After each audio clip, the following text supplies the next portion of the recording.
Dire oggi che al Veneto si dà di meno vuol dire prendere in giro i veneti, ma non voglio neanche pensare che sia così. Non sarà così e a febbraio, il 15 febbraio, andremo a firmare un progetto in linea con quello che abbiamo chiesto, altrimenti io non firmo, ovvio, no?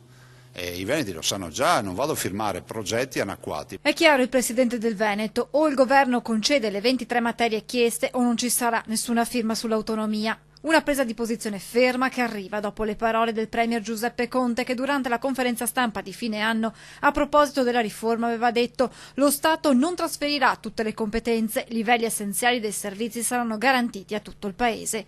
Dichiarazioni arrivate dopo l'altra frenata del vice premier e leader pentastellato Luigi Di Maio, che aveva parlato di una contrattazione molto lunga, facendo intendere che i tempi dell'iter si sarebbero ulteriormente allungati.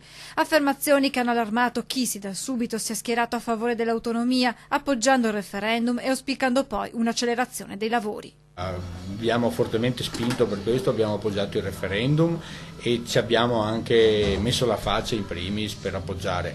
Vediamo che però la politica è sorda, continuano a spostare il paletto, prima doveva essere a fine anno, adesso si parla a febbraio, e vedo di forti dissidi interni tra il ministro Stefani e il ministro per il sviluppo del Sud, e mi sa tanto che la vedo lunga e dura. Noi abbiamo sempre creduto in quello che è l'autonomia, è passato ormai più di un anno da quello che è il referendum, in questo periodo si è, penso, lavorato fra la regione e il governo, e penso che ogni tanto ci sia, all'interno del governo chi dice una cosa e chi dice un'altra. Io sono fiducioso, noi siamo fiduciosi, la Regione Veneto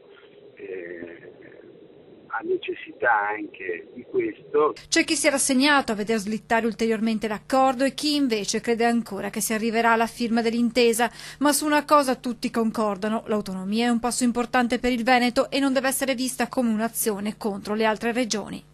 Questo non vuol dire assolutamente essere contro lo Stato, ma bensì è avere una miglior allocazione, una miglior gestione di quelle che possono essere risorse a livello territoriale.